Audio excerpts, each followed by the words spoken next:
Nagpapa-check up ka naman.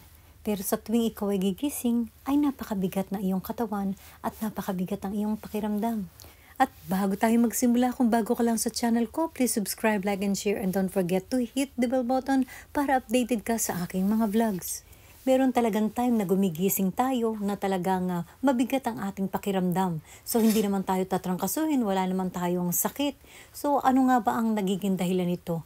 Marami guys na nagiging dahilan nito dahil unang-una na sa kakulangan sa mga bitaminas. Pansinin nyo, hindi naman araw-araw tayong gumigising na mabigat ang pakiramdam, di ba? So, maliban na lang talaga sa mabigat ang iyong pakiramdam, ay talaga magpa-check up na kayo. Pero kung paminsan-minsan lang ang bigat ng inyong pakiramdam, yan ay may kakulangan tayong tubig.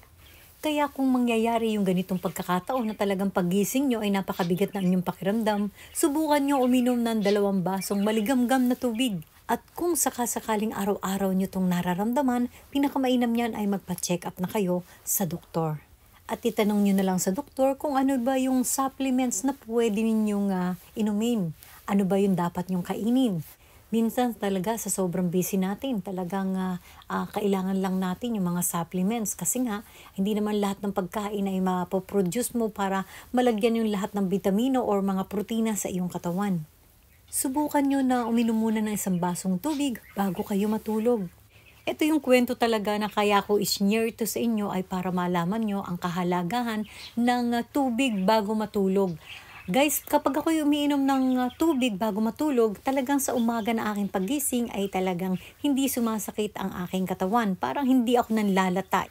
At sa totoo lang, kagabi lang ako hindi umiinom ng tubig. Actually talagang pag ako'y nagising sa alanganing oras, inom ako ng tubig. Dahil nga, syempre naka-heater ka. So, nauubos yung tubig mo sa katawan. Kung kaya talagang every time na ako gigising ay talagang umiinom ako ng tubig. Ngayon sa aking pagising talagang mabigat yung aking katawan kasi nga kagabi ay hindi ako uminom ng maraming tubig. Dahil sa napakabigat ng aking shoulder, yung aking nararamdaman talagang parang matamla yung aking katawan, inuna ko kagad ang 2 basong maligamgam na tubig. At para lagi akong mauhaw, talagang kumukuha ko ng binabad kong bawang dun sa honey. At alam nyo ba na ang honey at ang bawang ay talagang napakaganda sa ating katawan. Ito ay pampalakas ng immune system at malayong-malayo ka pa sa sakit. At siyempre, hindi nawawala ang supplement sa akin dahil ako ay nagda-diet. So, alam kong may maraming kakulangan sa aking katawan.